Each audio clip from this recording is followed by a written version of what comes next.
What's going on, everyone? Welcome to the latest edition of the No Blood, No Foul podcast presented by Real GM. I'm your host, Slice, and I'm joined by my co-hosts, as always, Coke, Jim, and Kyle. We're also joined again with our executive producer, Moo. The Knicks won their third straight game as they beat the Lakers 111-96 to improve to 28-27 for the season. Turnovers played a major factor in the first quarter as the Knicks forced 6 Laker turnovers in the first 6 minutes to jump to a quick 17-10 lead, but then lost the turnover battle 5-1 in the last half of the quarter to end it down 28-26. The second quarter then was one of runs, 12-2 for the Knicks to take an early 8-point lead, which was then immediately followed by a Lakers 11-0 run. Then Kyle's favorite player, Elfrid Payton, attacked the paint to score 8 of the Knicks' final 11 as they headed into the break up 55-52.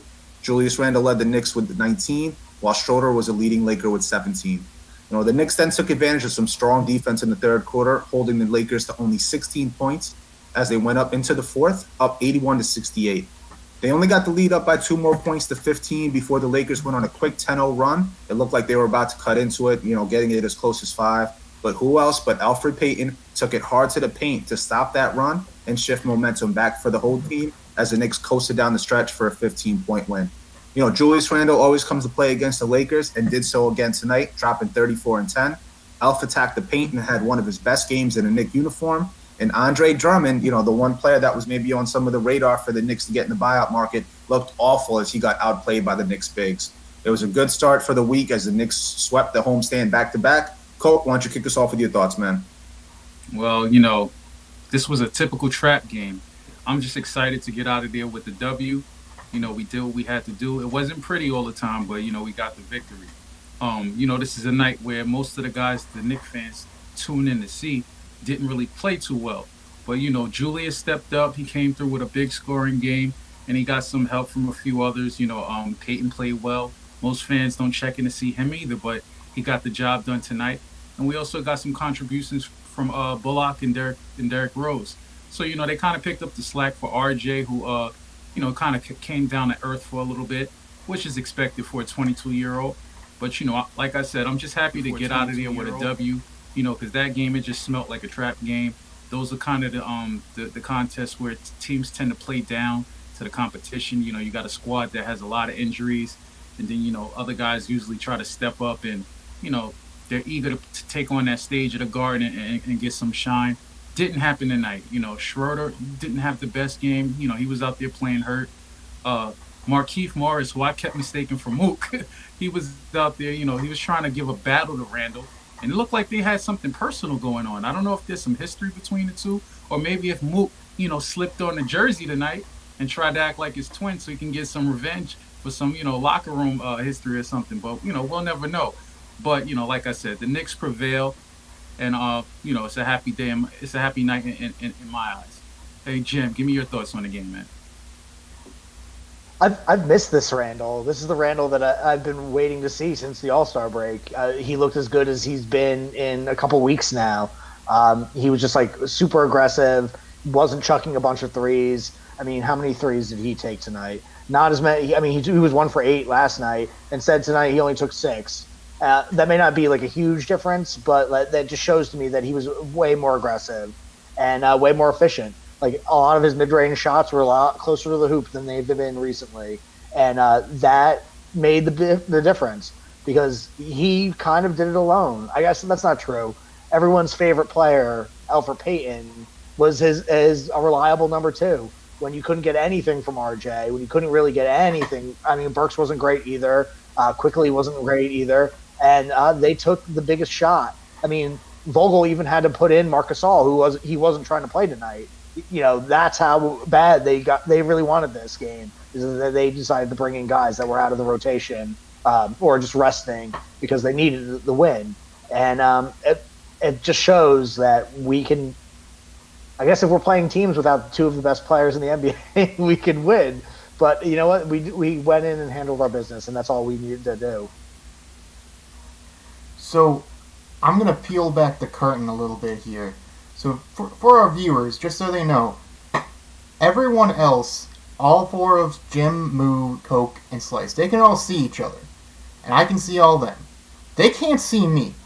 So they can't see how angry I've been getting as they keep bringing up everybody's favorite player, Elfrid Payton. Man, oh my god. And Your favorite player.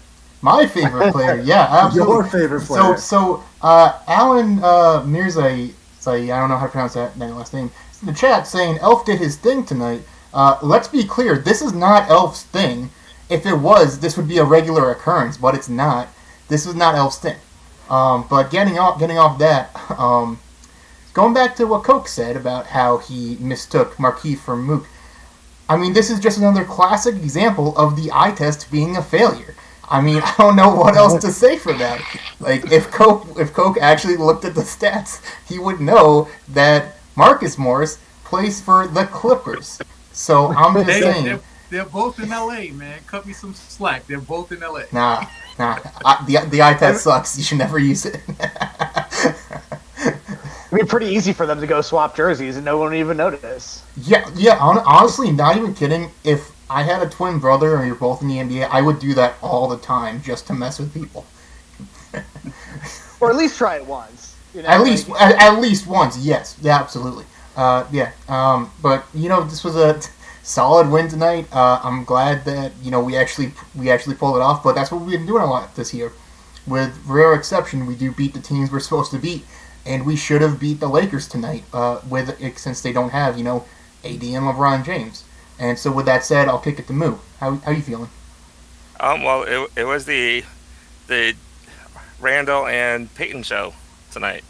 I mean, those were the only two guys that were really clicking.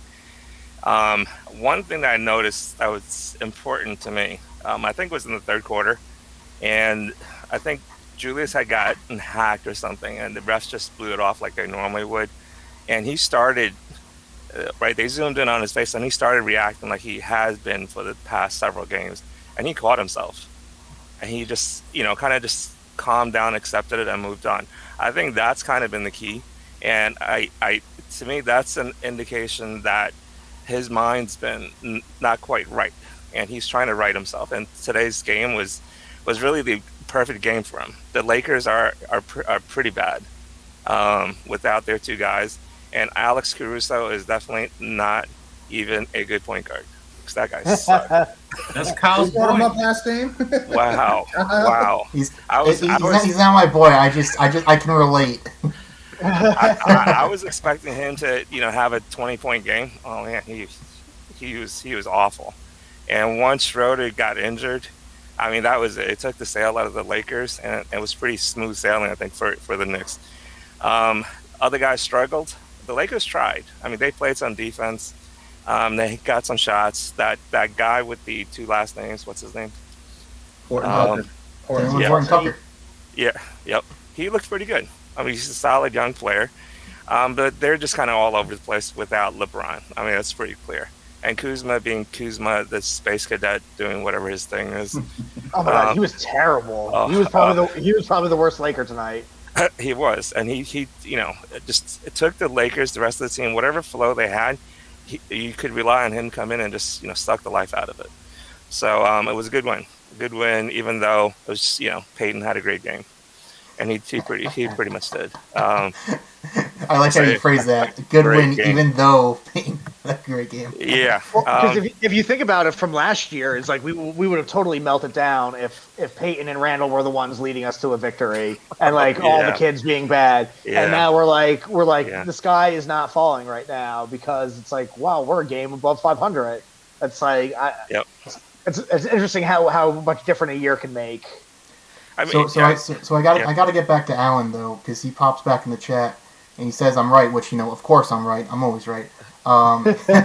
He says that Elf's a bum, but over the last several games he's being more and more hijacked to like his game. All right, let me explain something to you, Alan. I'm talking to you in particular.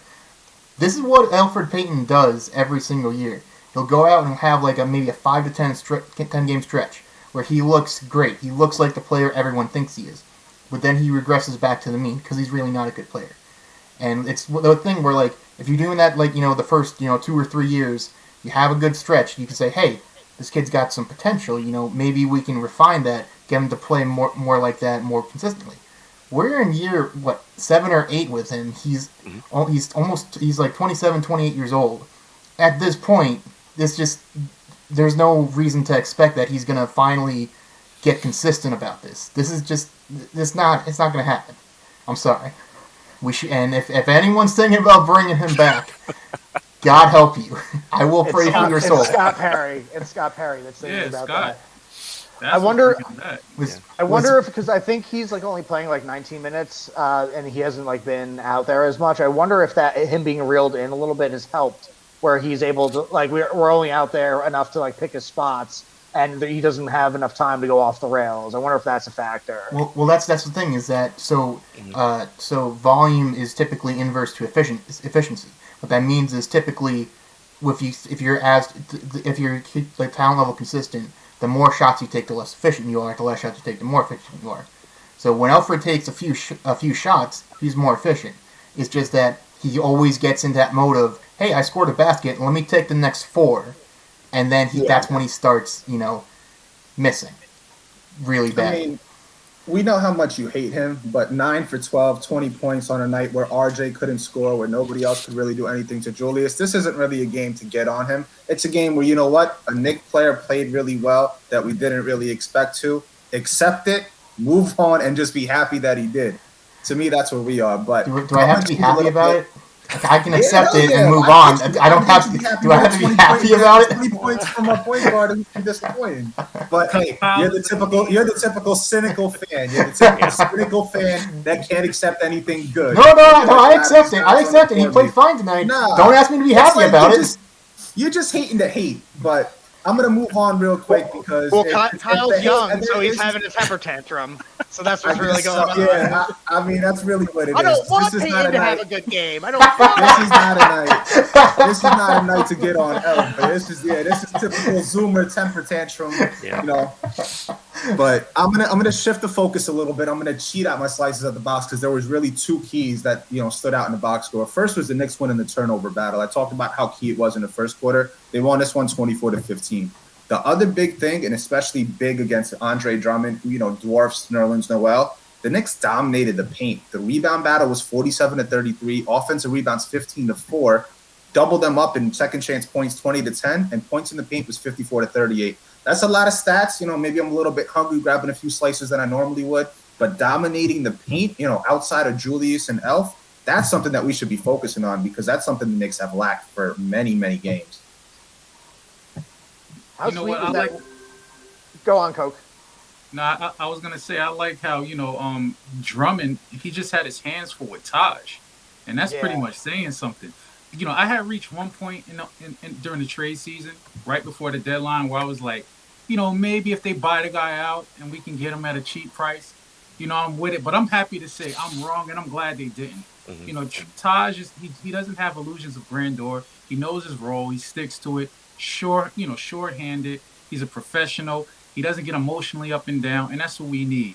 And I'm happy to say we didn't make that move for Drummond. Let that become the Lakers' problem. And for once, well, not even for once, but maybe I should say for the Knicks, the best move you make is the one you don't make. Yeah, I feel a little bit better about my hot take about Taj being our best big. Because, just watching him play in the last 2 weeks is just, he does everything. He's, always around the ball. How many offensive rebounds? And he's never the tallest guy. He's got to be, 6'8"? He's never the tallest guy. And he's, always deflecting stuff. Or he's always, jumping high up and, knocking balls out of rebounders' hands. He's an ageless wonder right now. It's impressive what Taj has been giving us. I think part of it tonight was that I think Montrezl Harrell might be just a good matchup for him overall because Harrell doesn't have the size to really, the size and athleticism to really bully him to get him out of position. He's not really he doesn't really have that same ability to box out that a guy like Drummond has. But even when he was playing against Drummond, Taj was on someone else tonight. And shout out to Montreal Harrell. Whenever I hear his name, I just remember that from Shaqtin' a Fool his rookie year, just Montreal Harrell. I can't get out of my... Can somebody explain to me why you don't pronounce the L? Is that him just trying to be cool and drop it because Trez sounds better, or is it really just silent? Anybody got any insight on that? No, it really is. It's silent. Okay. Yeah, I've been a big Louisville fan, so yeah, it's always been silent. Just gotcha. yeah. I mean, Montrez I didn't understand why he signed with the Lakers. He's a guy that needs to be fed the ball constantly. Right? He's an offensive player. He's really not a defensive player. He's an offensive player that runs the floor and can finish. On this Lakers team, he's out of sorts. He was basically invisible tonight. He did nothing.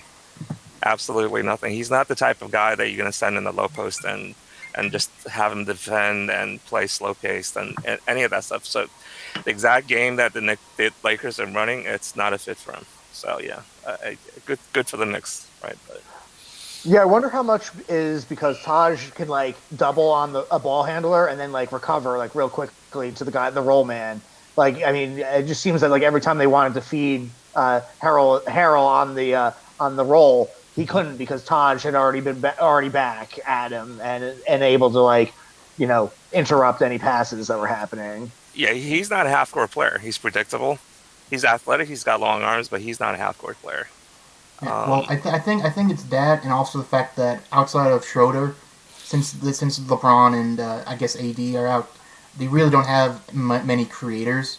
So yeah. when you talk about that and the fact that Montrez comes off the bench, so I don't know off the top of my head how many minutes he played with Schroeder. I'm gonna guess it wasn't that much. So yeah. It's the same problem that when I swing it to Obi, that Obi has a lot of times is that he just doesn't have anyone creating for him. And he's not a guy who can create for himself. He needs somebody to pass to him. And so speaking of Obi, this is why I transitioned, here's my fun fact for the night. So this was the 45th game Obi has played, right? He has only played in the first quarter in 17 of those games. And so that's like my thing about I think Tibbs needs to chill a little bit with Randle's minutes is Randle never gets a break in the first quarter. He plays the entire first quarter. And you can say, yeah, he's well rested, he comes out there, but I think that has an effect later on in games. So if you would just like take Randle out for like maybe a minute, maybe a minute and a half in the first quarter, I think that might help us down the stretch a little bit more. Thankfully, we didn't need that tonight. But also, I don't know why the Lakers empty their bench. And of course, Tibbs the madman. I'm not even going to complain about this. I just think, this is one of the scenarios where I just think it's funny. This is Tibbs being Tibbs. Let's play his starters because, there's only a minute and a half left. Why not? Well, the thing that drove me nuts tonight is that, like, I think he brought Randle back in with, like, 9:56 in the fourth quarter. And it's like, we had, like, a 12-point lead at that point. It's like, you can give Obi another minute or two, a minute and a half, and it's like if that 12-point lead turns into an 8-point lead, you bring back Randle. It's like I think Rose had just hit a shot, or somebody had just hit a shot to extend the lead back to 12, and next thing you know, Obi's trotting off to the bench, and it's like give him a couple more minutes. It's okay, Tibbs. Like, you stop being such a maniac. We still had a big lead. Yeah, and I know Coke's tired of hearing me talk about this, but I bring it up because like to me it's like indicative of like of a potential like future problem for when we are seriously trying to compete is that like we can't come into the playoffs dead tired because we run a playoff rotations all year. I think that's one of the things that holds Tibbs back in the postseason. So when you talk about for this season, if the goal is to gain respectability and make the playoffs. Fine. Let's run the guys into the ground. It's fine. If the only goal is to make us look respectable, make us attractive to free agents. But you also have to think about, is Tibbs going to be able to adjust his coaching style to make sure we can win, in a few years when we're trying to actually seriously compete. That to me is the big concern that I have with it. And I guess we'll see. Yeah, I mean, I think part of the problem, again, is the talent, right? He doesn't have a whole lot to work with, so I think he rides the guys that can produce and he trusts. The hope is that this front office adds some more talent.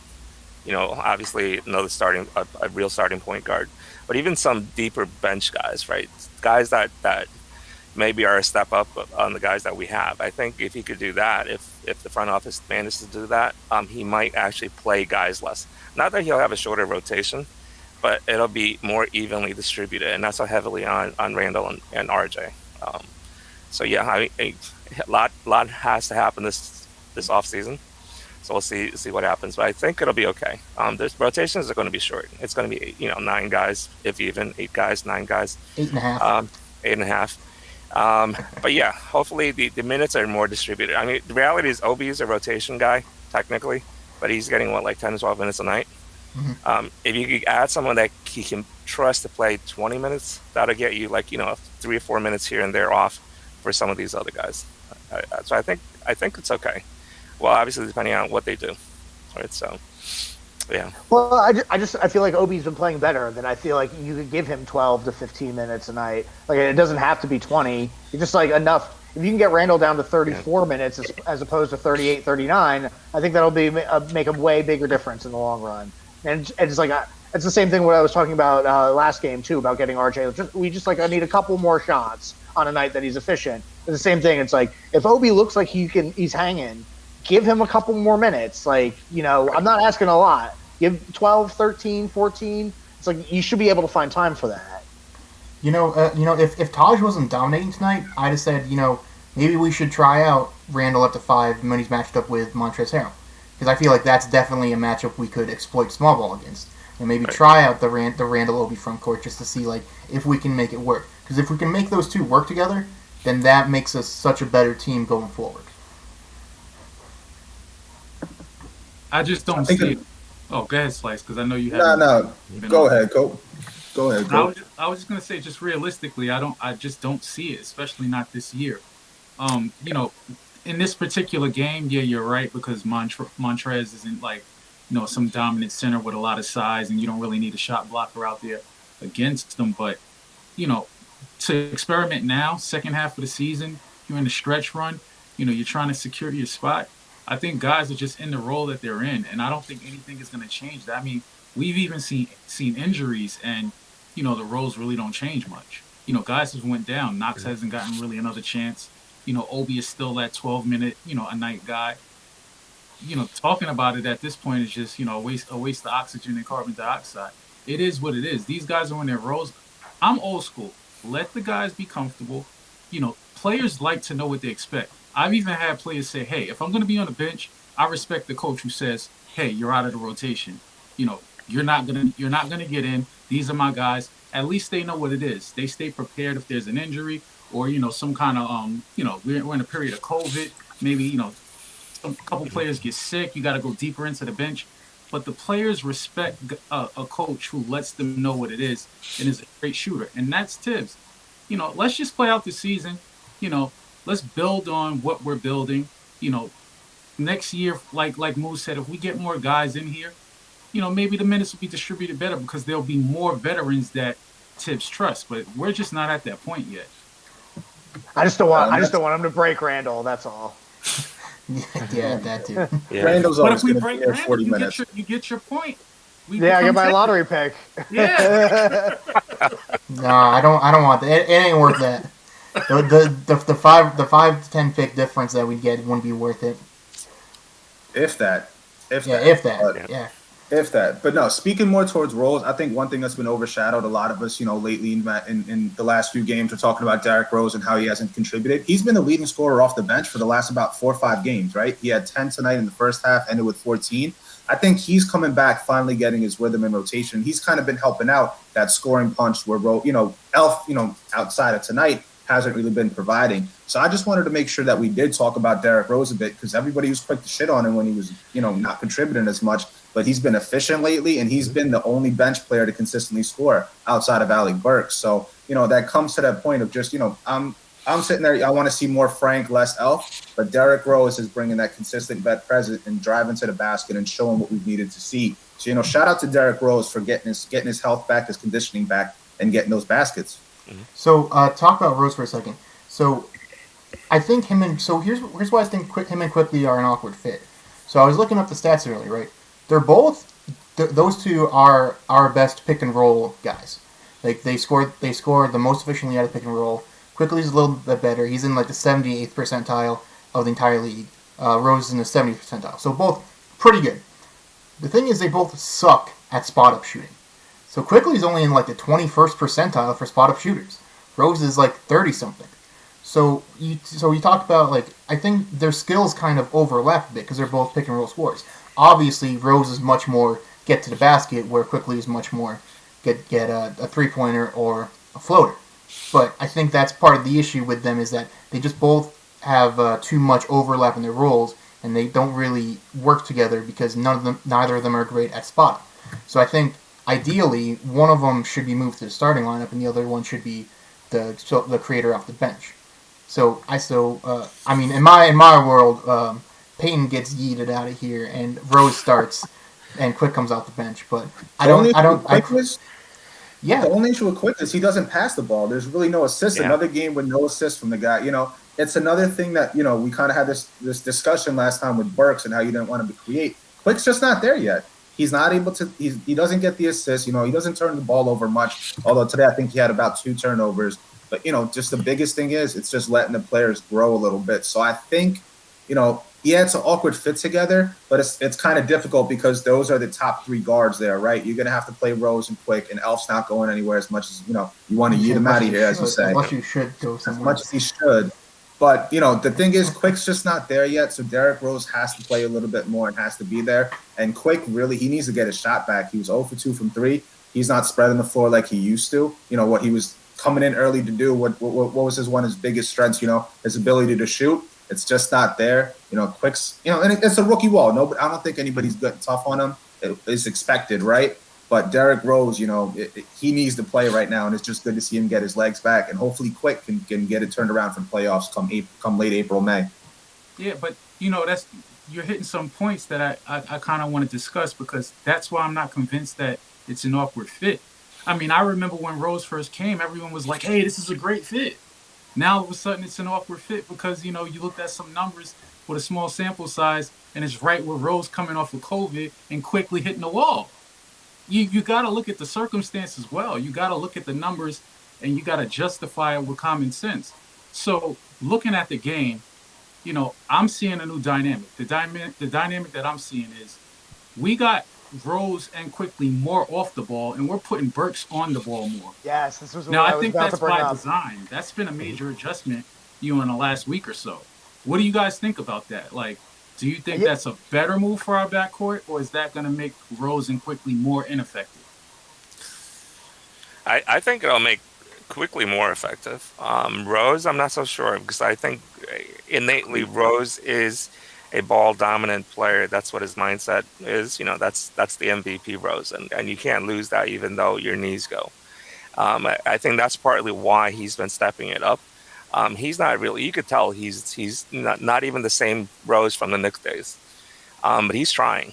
Right? He's. I think he's seeing that he has a responsibility as kind of the best backcourt guy, right? Almost like the third option, and he's stepping it up, which is great for him. But I think having Burks handle the ball, and Burks was a backup point guard. He played a lot of backup point guard in Utah, right? So it's surprising because, when you think of Burks, you don't think of a point guard, right? You think of him more as a scorer, shooter. But he played a lot of point guard, and part of the reason is because he handles the ball well, and he doesn't really turn the ball over. He can do a whole bunch of things. I think he does better with Quickly because Quickly is not the type to kind of manage and maintain the ball, right? He's a quick dribbler. He'll take a couple of dribbles and take a shot or try to drive to the basket. He's not looking to pass. That was one of the reasons why I wasn't so high on him coming out of college, because I saw, he's really not a point guard. Is he a shooting guard? He's a really short shooting guard. He's done real well and surprised me, but I think Burks would work better with Quickly. I think Rose is better as a primary ball handler. Let him create. So I think I do agree that put him in the starting lineup would make more sense. And let Burks work with Quickly in off the bench. I think that's a better pairing. And Peyton, one great game you could put him wherever, right? On the bench, back of the bench, on the bus out of town, whatever, right? But I think I definitely agree. Rose should be in the starting lineup, and let Burks work with IQ in off the bench. So the thing about playing the three of them together is three of them are all kind of combo guards. Yep. So I think what that means to me when I hear that is they have a lot of potential to work as a unit, because then you have three guys who are all capable of handling the ball, all capable of making decent enough passes. They have a lot of potential to work as a unit when you have that kind of skill sets working together. It's just a matter of getting the chemistry, getting them to work together. So I mean, like Moose said, ideally, it would be Rose starting lineup, and then Quick and Burks off the bench. But if we have to endure Peyton, I don't think it's a terrible idea to have Rose, Quick, and Burks be kind of like evenly distribute the touches and stuff. Like whoever's on gets more, and just like have them working around. But so Alan's back in the chat. To his first question of what do you guys think about Frank not getting any burn? I say I really don't care. The second question, how do you work in Frankie? The answer is you don't. So moving on. Kyle doesn't like defense. See, and I say this as like one of the biggest Frank fans out there. It's just accepting the reality of the situation. He's not going to be on the team next year. It really doesn't matter. Who cares? Yeah, he's definitely not going to be on. You know how Tibbs always answers that question of like those fringe guys. He says situational, and that's all we're seeing from Frank. He's coming in on the last defensive stop in the fourth quarter when we can't let another team score because the game's on the line. He's just a defensive substitution. That's pretty much all he is. If it's not clear now, it'll never be. No one trusts him on offense. We've been through how many coaches? Every one of them has played him the same exact way. They don't want him on the ball. He becomes situational, and he's really just a defensive, a last resort guy for when the game's on the line and you want to get your best defensive guys in there. But just think about this. They don't even throw him on, the other team's primary ball handler. Mm-hmm. Rarely do you see, a point guard going off and they say, hey, let's put Frank in there in the middle of the game. Because they don't even have confidence in him. I think Frank's best defensive role is as a wing who can switch onto a big, not really onto a guard. Yeah, I mean, the fact that he can't get minutes for a Tibbs team, right? So Tibbs supposedly is a defensive coach, and a lot of folks are saying, that's the perfect match. The fact that he can't get on, and yet someone like Nerlens Noel is starting, that kind of says something. So, right, what about Frank's game does Tibbs just not like? Right, defense is there, but you still need to score. I've said this, I don't know, for a couple of decades. At the end of the day, you still need to be able to score the basket to play in the NBA. And Frank just, for whatever, he's got the skills, right? I've said this on the board. He has skills. He's lengthy, but he just doesn't do it. Right?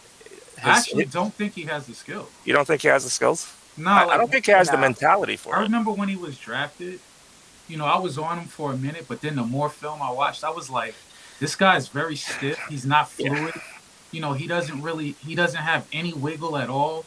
He on offense, there's really only two plays he can make. That's a catch and shoot jumper or, two hard dribbles and pull up for an elbow jumper. Yeah. You rarely see the guy get all the way to the rim, and you can't be a point guard in this league. Yeah. Well, he's not a point guard. He's been miscast his whole career. He's not a point guard. As you said, he should be a wing player, and just nobody has played him the correct way. Yeah. He's a defensive wing who needs to learn. If his shot was a little bit better, he'd probably be playing more. But Bullock is a vet. He's been shooting better. Outside of today, Bullock didn't really shoot too well. Just a lot of volume there. But Frank, I've been probably the most vocal Frank supporter out of everyone here on this pod. But I get his limitations, right, offensively. But he's been playing out of position. He's not a point guard. And unfortunately, he wasn't consistent enough with his shot. He had that brutal cold stretch. He's just a defensive wing. And, I hope he stays on a team as a Frank fan because I know once you put him on a fucking good squad, he's going to be there and play what he needs to do, right? But, if he comes back, he comes back. If he doesn't, he doesn't at this point. There's not really much else you can really do. And you just got to all the Frank fans out there, you just got to resign yourself to the facts.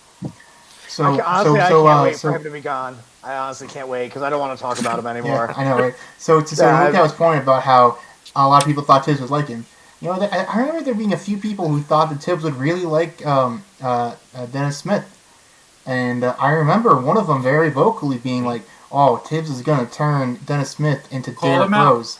We want names. Call him out. Call him by his name. Shout out to Mello for saying that Tibbs was going to turn Dennis Smith into Derrick Rose. And, he was right. He turned Dennis Smith into Derrick Rose. So Mello the prophet.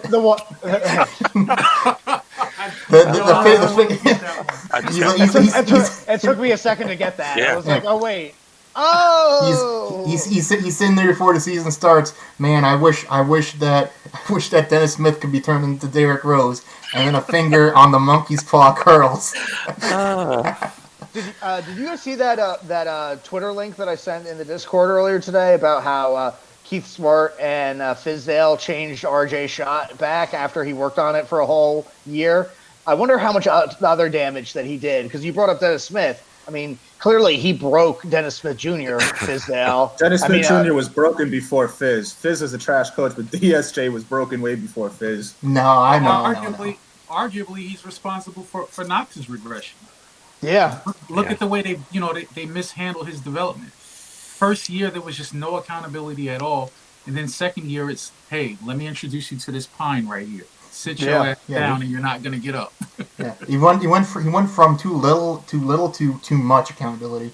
Yeah. I mean, like, I said when we drafted him, Knox is going to be that guy who, if you want to develop him, you got to, like, right away be like, hey, you got to get on him. Like, you got to be like, hey, if you're not putting an effort, if you're not, trying on defense, you're going to be benched. And I think that year of allowing him to just go do whatever, I think that kind of reinforced his bad habits. It makes it even harder to break in the future.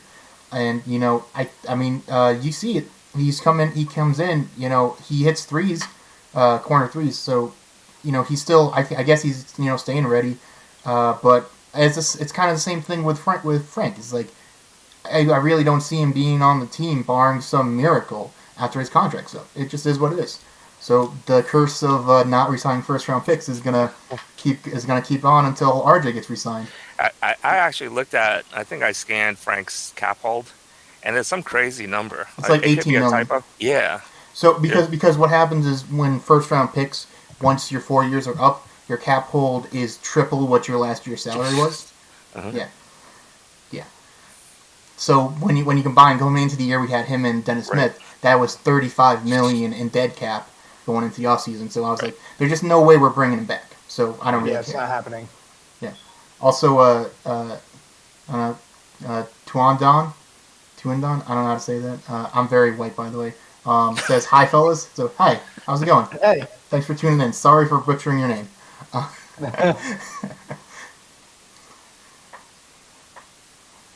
But no, I think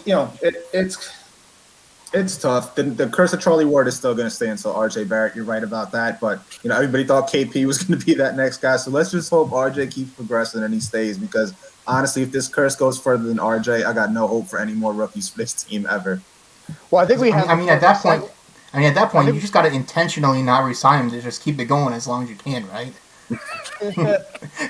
Basically. I think we have the perfect segue for Coke's segment because we spent the last 10 minutes talking about two scrubs. So talking about at least 3 scrubs, man. 3 scrubs. Well, a lot of choices tonight. Listen, that's even better. We talked about 3 scrubs and we got 3 for scrubs of the night. We go on scrub of the night by committee, and it's the whole center position for the Lakers, man. I'm talking about Drummond. You know what I'm saying? I'm talking about Montrezl Harrell, and I'm also talking about Gasol. Just all 3 of them look terrible. So, they all get it. Look at the numbers to back it up. Drummond, 3 points, did have 10 rebounds, but just a complete non-factor. Irritated a few Knicks fans when he kind of deboed Nerlens Noel and then decided to flex afterwards. But that was like the only highlight of his night. Montrez, I don't watch this guy. He's a West Coast player, for the Clippers the past few years and now for the Lakers. But if he plays anything the way he looked tonight, then, just Lord have mercy. He was terrible tonight. It was just abysmal. And, Marc Gasol, he's just washed up, man. I think this is his last year in the NBA. I can't see another team bringing him back after the way he's been playing this year. So, scrub of the night goes to the whole Lakers center by committee. Well earned. That's the thing that doesn't make any sense, that the Lakers bringing in Drummond, is because that kind of pushes Harrell away from being the small ball 5 pick and roll guy. It's like, how do you play him next to another big? I feel like that just doesn't make any sense. Oh, him next to Drummond is awful. It makes no sense. It makes no sense. I just don't see how this Drummond move helps the Lakers at all. I just think it was merely a depth move with AD out for so long. They just wanted to plug holes so they don't plummet. But, when AD's healthy and then you also got LeBron in there, and then you also got Harold and you got Drummond. One of those bigs are the odd man out. Of Yeah. course, LeBron is playing point, so that doesn't really count. But you can't play a rotation with AD, Drummond, Gasol, and Harold. Actually, two of them are odd men out, and I think it's going to be Gasol and Drummond. Well, at least Gasol can shoot threes, and he's like a good playmaker. It's just like I don't see once everyone's healthy, I just don't see a role for Drummond. Like, yeah, go get your ring by riding the bench, but like the whole reason they got Drummond is because they're really unhappy with Gasol's play. Yeah. Are they? Yeah, Oh, yeah. Gasol's that he's washed. Yeah. Because he's I washed kept up. seeing on Twitter that he's been pretty good since AD's been out, but maybe that's just someone that was talking and didn't know what they were talking about. Because not everything you read on the internet is true, Abraham Lincoln. But there was a lot of reports they weren't happy with him, and they thought maybe he might even get bought out, but it didn't happen. Yeah, I'm sure. He'll be I'm in sure he's about Barcelona to. with Cal next year. That'd be nice. I hear Barcelona is beautiful. Hey, No, I mean, they're both going back home. Gasol just looks terrible. Between him and Drummond, that's like 700 pounds of center. I mean, both of them. Drummond looks like he's so far away from when he was peaking with the Pistons physically, and Gasol, oh man, literally, they look awful, absolutely awful. Was it Cleveland that just did Drummond in? Because like you said, he was peaking with the Pistons, and then he went to Cleveland and just fell off a cliff. Oh yeah. It was a steep cliff. I mean, I know he's listed like 280, and then he's got to be at least 350. I didn't realize Cleveland had I hear, food that good. Yeah, I guess Cleveland. I hear Cleveland style pizza is all the rage. It's those deep I think fried foods from the Midwest, man. I think the Bulls lost tonight, so I think that kind of like helps like seal us a little bit more in the play-in game. Well, I don't know if that does help us, but the Bulls did lose tonight. Well, they've been really bad since trading for Vucevic. Yeah, go figure. Yeah, Everyone they've been thought That was a gonna bad fit too, right? That's why I think there's still a chance that Levine, might get traded. People thought that, once they got Vooch in there, that sealed the deal and he'll be back. But, with these results, I'm not convinced. He still might, ask out maybe in the off season or at the start of next year. So just catching up on some chats here. So Vivek's in the chat. He says David Lee and Nate Robinson signed 1-year deals after their rookie contracts. I don't know about Lee, but I know because Nate Robinson doesn't count because he was traded to us on draft night. Don says Knox can play. Tibbs is just being pig-headed. Yeah, no, I'm sorry, no, you really can't. And Vivek, Powell has more left in him than Mark right now. Oof. That's a bona fide That's receiver. probably true. That's actually But- true. Probably is true. But to the Knox comment, I don't really think that he's done. You know what I'm saying? I think he can be an NBA player. He can shoot. I mean, people want to spin it like he can't, but he can hit that corner three. He's actually good at that. He he's got playing with play his effort now role well. too. Yeah. Yeah, and He he can got play his his role defense. well. Yeah, he got his defense together this year. I think he's just caught in a numbers game, to be honest. Tibbs. I agree. Yeah. He trusts Bullock and he trusts Burks, and he's not going to really usurp either one of those two guys. So he's kind of the odd man out. He just might need a change of scenery, but I don't think it's a Frank situation, and I don't think it's a Dennis Smith situation where you question if they're an NBA player. You know what I'm saying? Yeah, because he just brought him in as his own. skill, though. He can only shoot. He doesn't really have another skill. You know what I mean? Like Frank's one skill is defense. Knox's only contribution is being able to spread the floor and shoot. But I think but being Knox able to has shown shoot, he can be average on defense, though. but being if you can have only one attribute, being able to shoot will get you to stay in the league for at least a few years. And like Tibbs is like bringing him in too, players. because he's like bringing him in as a zone buster and stuff like that. So it's like he's definitely next man up on the bench if someone was to go out. So it's like I think it's like what Coach said. I think it's just a numbers game. Like I think you can find minutes for Knox. God forbid, Bullocks or Burks get hurt. Like I think there'd be an opportunity. Yeah. So He wouldn't really come in for them. He's competing with Obi for minutes. Yeah, that's he's the on thing the too. 4 spot. He's not a Bullock and Burks competition for the rotation minutes. He's there with Obi. He's the backup 4 behind Julius Randle. Yeah. I mean, he started the year playing the 3, so I don't know if that's just like gone, but he was. Well, it is because like when you think about it, Tibbs is he's gonna play Payton. He's gonna play Rose, Quickly, Bullock, Burks. Where RJ? Where are the minutes on the wing? There are none. So Knox kind of like has to play the 4 by default. He can't play. He's not going to play over Randle, obviously. And then they're going to want to play Obi over him because Obi is this regime's pick, and Knox is the last one's pick. So that's really the only time he's going to get minutes is in the emergency. All right, we have to bust up the zone because Obi can't do it. That's really the only time he's going to get minutes to play. And it does kind of suck because he is kind of getting shafted a bit just because he's in a bad situation with us. But it is what it is. I think when he does go out there and play, I think you can see, he's still putting in the work. He's still trying to get better. It's just a matter of there's no real minutes for him during the game, so it's going to be all on does he show enough in practice to be pushed up the depth chart come next year. He's going to get traded. I mean, that's just that's the bottom line. He's going to go in a package along with some of our picks whenever we decide to cash out on our assets. That's the only thing it could be for him. They're not going to wait for him to develop. Yeah, agreed. Tibbs is antsy right now. He's going to go into this offseason. This is Tibbs' mentality. I just turn shit to sugar. Now give me some players and let's see. Let's really do this. And he's gonna force the team to at least cash out on some of the assets. I'm not saying all of them is going, but I don't think they wait on Knox. Yeah, but what are you realistically going to get for him though? Not much. Not individually, but probably in a package. I agree. Package with Obi. With Obi and with some picks, they're not going to make 4 picks, right? So they're going to try to spin definitely Knox and a couple of those picks for somebody better, even a bigger package. And like Coke said, right, he's done this before in Mini. His first season, he took an absolutely awful team and made them respectful. And what happened the next season, right? They made the Butler move. Yeah. Because it'll be interesting to see, because the one thing I mentioned in the draft forum about the Bulls is that I could see them trying to package Markkanen and White into something to add a third piece to them. Mm-hmm. But if they don't do that, I think we would certainly have an upper leg if we have the cap space to make it happen. Just because it's like we'll have way more to offer to him. It's like Randle is around the same age. RJ is younger than him. It's like he's definitely going to be a 20-point scorer next year. There's no ifs, ands, or buts about that. You don't really know. Patrick Williams, like I could see that in his future being a 20-point scorer, but that might be 2 or 3 years away. How much time does Levine want to wait around? Mm-hmm. So like I think the only big concern, I guess, is that if they make a move for Ball, because they can clear enough cap space to offer him a contract.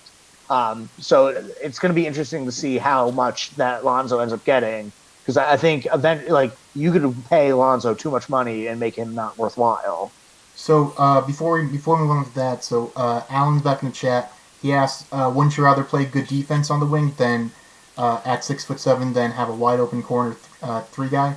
I think I mean, ideally you want a guy who can do both, but I think when you think about the modern NBA, is that it's a lot easier to scheme around a poor defensive wing than it is to scheme an offense around a guy who can't hit threes. So if you have a guy who can't hit threes, like you see with Alfred all the time, is that essentially means you're playing 4-on-5 because they're just going to leave him shoot. I remember that I think in 2016 Golden State used that against Andre Roberson in the playoffs, and he was an amazing defender at the time, one of the best wing defenders in the league. So I think that just kind of shows you, even as much as I do love defense and I do love defensive players, I think in today's league, the ability to hit open threes is more valuable than the ability to play great defense, no matter how good you are. Yeah, it's shown by this entire team this year. I mean, we weren't projected to be like some elite defensive team. We took a bunch of dudes who were looked at as mediocre to poor defenders, and we're an all-league defensive team now. Yeah. So, when you factor that in, Knox can be adequate. The problem with Frank, in comparison to a dude like Knox is, the problems are in Frank's head. You can't get a guy whose confidence goes up and down on offense so much. Knox is going to shoot. He's not going to get gun shy. He's going to let it fly. And on defense, at worst, he's just going to be average. You can hide the guy. He can defend. At worst? He's worse than average at worst. Best. Bro, come on. Right. Defense at best can be average. I think you get him too much, man. At best, he's average. At best, he's average. Right now. Yes. No. At best, he is average. Knox. You're saying Kevin Knox Knox is a good defensive player? Are you saying right now Kevin Knox is a good defensive player? Knox has had some good moments defensively this year. I was That's like me saying Frank has hit some threes this year. Frank has hit some threes this year. Frank, you know what I mean? Frank is also Kevin Knox is not a good defensive player, bro. Kevin Knox is not a good defensive player. I'm gonna break this down like this, and I have someone who can back me up named Alan Hahn. With Frank, you never know which Frank you're gonna get. The guy who shoots 55% from three for 2 weeks, or the guy who shoots 20% from three from 2 weeks. With Knox, you know exactly what you're going to get. He's going to shoot his corner threes, and he's going to play adequate defense. We have even seen all That's a stretch. That is a stretch. You're giving him too much credit. You're giving him too much credit on defense, man. With you a lot there. I've been agreeing with you, but you got everybody else disagreeing. Kevin Knox is not a good defender. He will never be considered a good defender. You did say you did.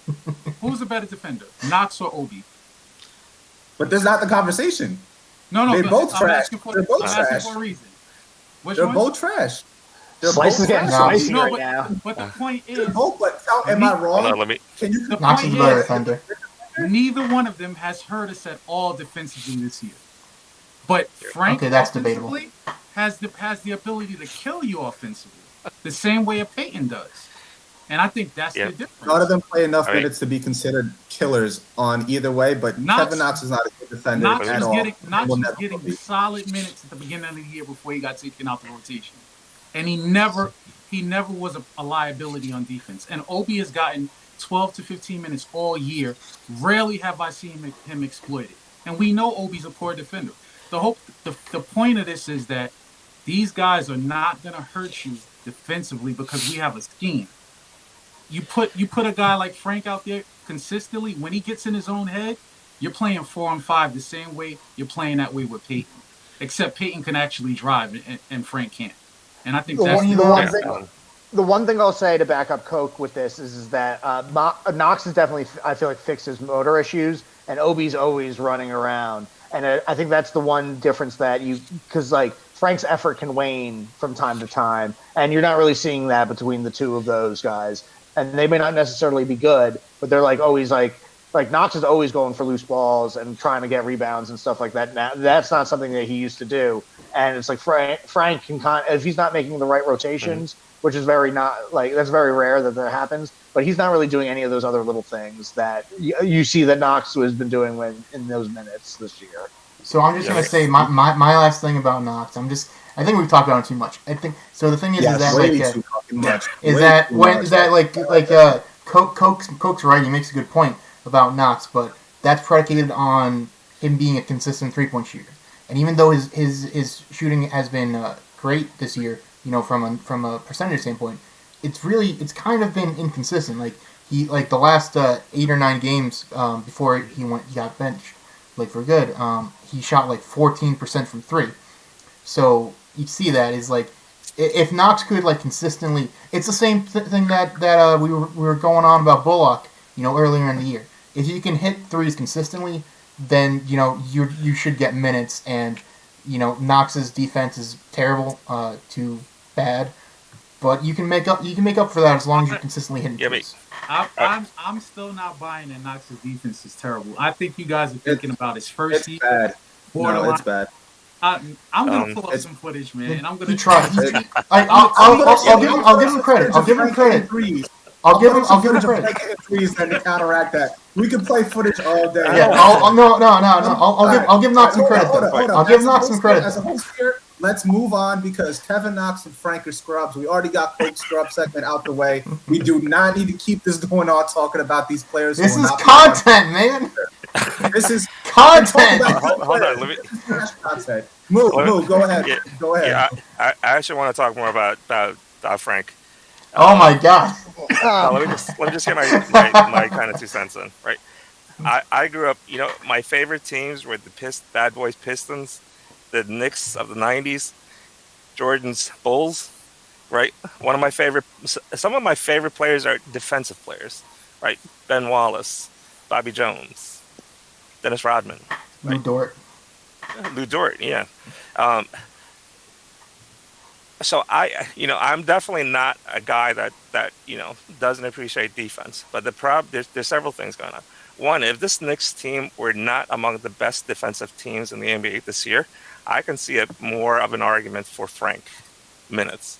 But they're doing just fine without him, right? And the reality is the Knicks can't score, right? They're tops in the NBA in defense. They're bottom in the NBA in offense.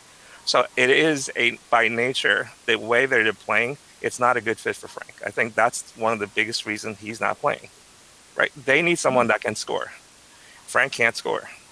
They don't need someone to help with the defense because they're have one of the NBA's best defense. So that's kind of the reality. So I don't want to say Frank or Knox is either or. I think for Frank, the reality is just like with Knox, it's not a good situation. It's not a good situation for Frank either. It's even actually worse. If the Knicks were awful defensively, or porous, or had problems with the wing defense, defending the three, all of that stuff, yeah, but they don't, right? That's Tibbs. Tibbs has managed to get guys that are not defensive players primarily to play defense. They don't need Frank. They could use Knox if injury goes. So I agree with Coke that if something happens, Knox would be the next guy up, not Frank. So what you're saying is the real scrub that we should be claiming for 1 minutes for is Jared Harper. Well, I would love to see a couple. Jared Harper, man, he tore up the G League. The guy is like 5'11". He's not. So what? So what? Who Because he cares? killed the G League and he's as old as Kyle. That's the only reason Kyle wants to see him play. That's it. Kyle just wants these young boys. He wants them and that bum Isaiah whatever from UConn. And he has the same hairline as Kyle too. Oh man, but Like you guys think I'm joking? Jim has a better hairline than me. My piece on Frank, and that's no, I think it's all agreed, right? I think they're both out of there. And Moo, you probably made the best point out of everybody in this situation. It's a situational thing. Kevin Knox is there. He's the next man up because the Knicks need offense. Tibbs did what he did and turned, average to whatever defensive players to a great defensive team. So it's just a situational there. But let's pivot. Let's move on because we've talked way too much about end of the bench players than people who think are going to be in trade packages who aren't. It's a good thing the Dallas Mavericks lost, but the Knicks play another West Coast team on Wednesday, the New Orleans Pelicans. Colt, kick us off with your predictions for that matchup. The Pelicans. That means I get to watch my boy Lonzo. He's hurt. I don't know if he's going to play. Oh man, he's hurt. He's been out. Did he? Let's see. Did he play last game? I don't think he did. He was. They played tonight. Yeah, and he was Lonzo out Ball. He was out. He did not play tonight. all right. Well, I hold out hope that he comes back, but if not, I'm still smelling an L. Zion's gonna come in the building. I'm not sure we have anybody that can match up with him. Although we're a great defensive team, we just don't have guys who can play bully ball defensively, stand up to a guy with that amount of girth and athleticism. He has a lot of quickness in his package, and he's creating as well. So it's just a matchup problem for us. I'm not seeing a victory. I think we're going to come back down to earth, and the winning streak is going to stop, and we're going to catch the L. So, that's my call. Knicks lose. They're going to lose a close one. I think it's going to be interesting because it's like if Randle was a little bit more explosive, we could do the Spider-Man pointing him at himself meme with Randle and Zion because they're like kind of like the same. They're kind of like similarly built. So I'm going to be interested to see if Randle can use his strength to kind of like slow Zion's attack. Because if he's big enough of a body to do that, I think we can cause the Pelicans some fits. And I'd like to see RJ, get one over on his boy. So as long as RJ, if we win, I want RJ to be in his ear all night, be like, in 7 years, you're coming to New York. 7 years. 7 years, Jesus. I'll definitely be bald by then. First of all, yeah. So first of all, I feel I have to issue an apology to Zion because I spent a lot of time saying that I didn't see Charles Barkley in him. I saw Larry Johnson. So I have to issue an apology because, Jesus, this guy's averaging 27 points on 62% from the field. This is, I'm sorry for saying about Zion. Even though I thought Larry Johnson, he was a good player, but man, this guy is really something special on offense. I hear his defense. Which Larry is terrible. Johnson are you talking about, though? Grandmama. Grandmama was a beast. No, yeah. He was. Yeah, he was. Yeah. I don't think. That's I before gotta Kyle's say, day. I'm just going off of highlight. I'm just going off of like highlights and numbers because I wasn't there to see it. But like, I don't think he was 27 points on 62% from the field good. He was a step below that. He wasn't as big, but yeah, Grandmama was something else. The LJ of the Knicks, he was a completely different player, right? That was when the back went. And, yeah. Hornets LJ and Knicks LJ are two completely separate players. Well, that was before my time, y'all old guys. It wasn't before your hairline's time, though. I still had hair then, yeah. Oh, man. That was like my prime hair days, man. Man, I'm never going to hear the end of that, am I? No, I'm imagining a 2-year-old with a beard and balding.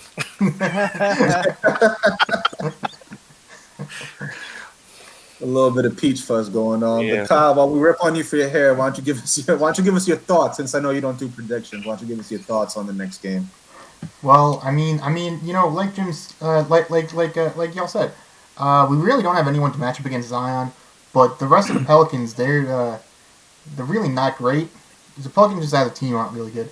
So I mean, I think we definitely beat them, but we haven't been able to hit that 4-game win streak so far this year, and that would be our 4th in a row. So if we can get over that hump, that'd be a really good. That'd be really good for us to finally start making some progress this season as we go down the stretch. So I think we definitely got at least more than a chance because I think we can definitely hang with them because they're not that good outside of Zion. Jim.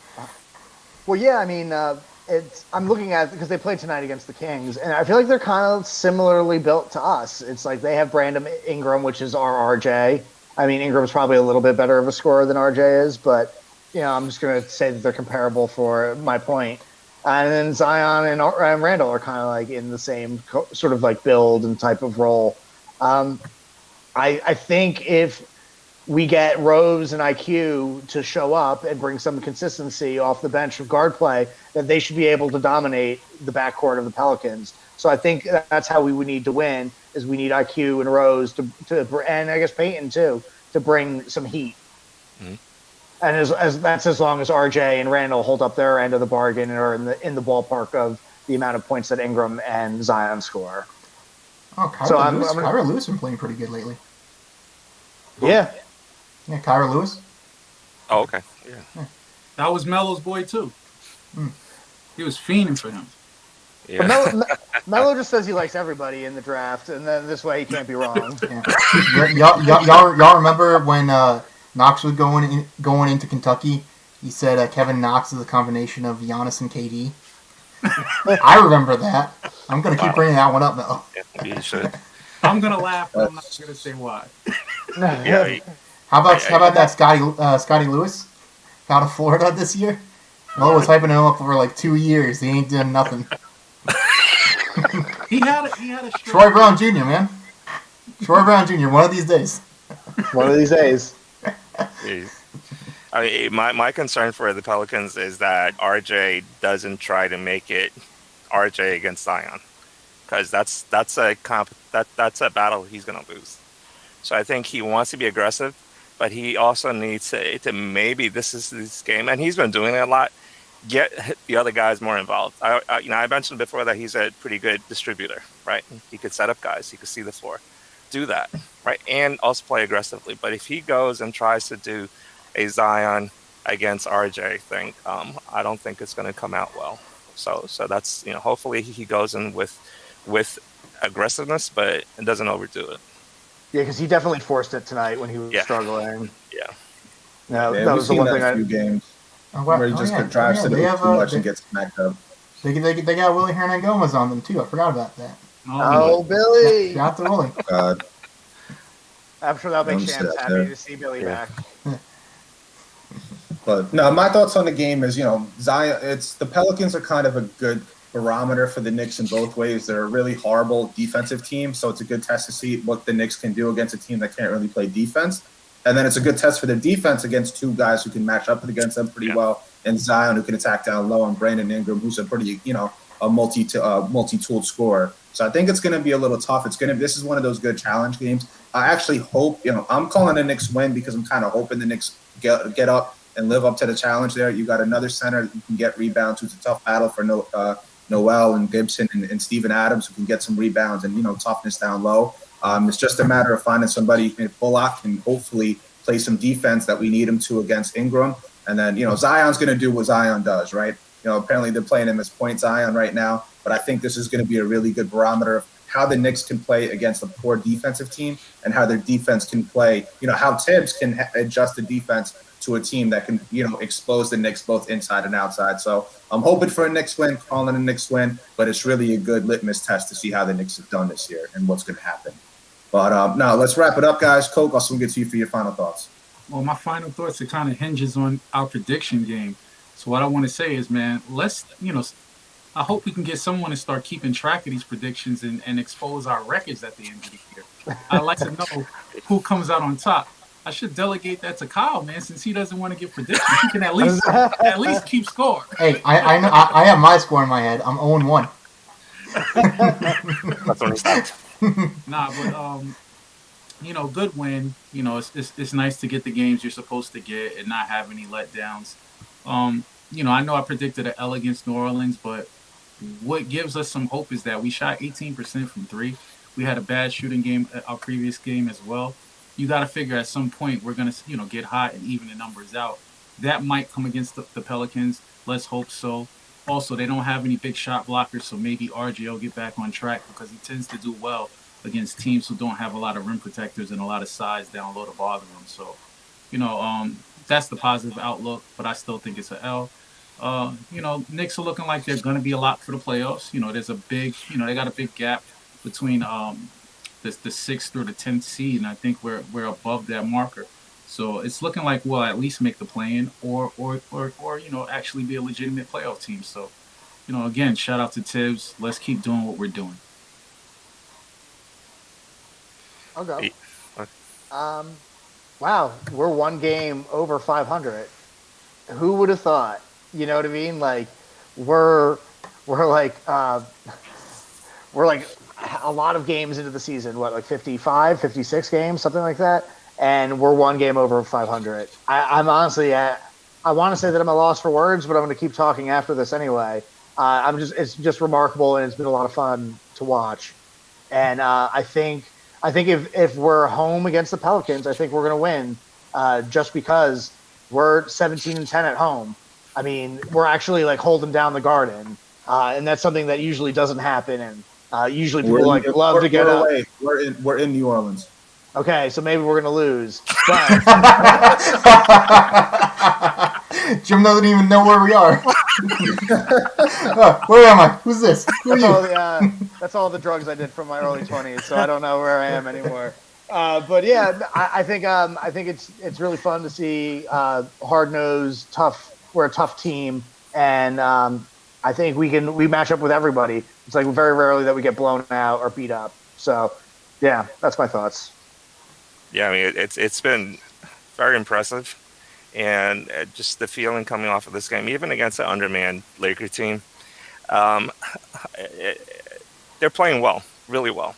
They don't give up, and I think I'm actually looking for an upswing from this point on for a little bit at least. I'm just still going to lose games, but I'm picking. I'm getting the sense that their grinding and their grinding style has kind of started peaking. So I'm expecting a couple of wins, right? Against the Pelicans, yeah, I think they'll win. And maybe even a few more after that. The fact that they always keep things close, they never fold. That's a big plus. And I said it before, I'm seeing signs that Randle is coming back. He's not letting all of the non-calls and all of that other stuff bother him. So I think I'm expecting him to kind of return to what he was, catch a second wind, and the Knicks will surprise people, I think. Right, more so than they have already. Kyle? So I have to say to start, earlier in the podcast, Slice called me a Zoomer. I take great offense to that. I am a millennial, good sir. Please call me as such. But yeah, I don't think we talked enough about Julius Randle tonight. I don't know why we talked so much more about Frank and Knox than the guys that actually went out there and played. Randle had a great game, great bounce back game. So I mean, like Moo said, we just got to keep doing what we're doing, keep our heads down, keep working. And the results aren't for this year; they're for next year. So we got to build the foundation this year, then have a great off season, see where it takes us, and that's really all that there is to watch right now. Yeah, I mean, it's a game where Julius Randle showed out against an opponent he always likes to show out against the team that drafted him. So, it was good to see Julius bounce back and play well in the game we wanted him to. Nerlens and Taj really brought it in the center position, some toughness that neutralized Drummond, and some strong Knicks defense, which carried the team to a big win. And Kyle, your boy, Elf, second best player on the squad tonight. So all right, let's see if that keeps going. Say he was the second best player. You can't deny that tonight. And if you're not going to call that, then you're just blind shit. Just to hear the pain in Kyle's voice makes it all worth it. I had to call it out one last time when I wrapped it up, but the Knicks get a night off. Podcast, man. We're gonna stop. We'll run without you. Every time Elf has a good game, you can take a back seat if you want. Guys, I'm sick tomorrow. That's fine. You're sick tomorrow, but it looks like you're healthy for Wednesday, I think. It's a Schrodinger's cold. I'm both healthy and sick, depending on whether or not Alfred plays well. Oh man, but the Knicks get a night off, and hopefully Kyle gets a night to relax while recover, I should say, after we watch Elfrid Payton play well. Like I said, a good litmus test for the Knicks offense going up against a bad defense, and the defense to go up against an offensive team who can bring some real trouble to them both inside and out. But Knicks try to get that elusive fourth straight win. We thank everybody for tuning into this edition of the No Blood, No Foul podcast presented by Real GM. If you like what you heard, give us a thumbs up and hit us a like, as well as subscribing to us to check out our future shows. We'll catch you guys Wednesday night.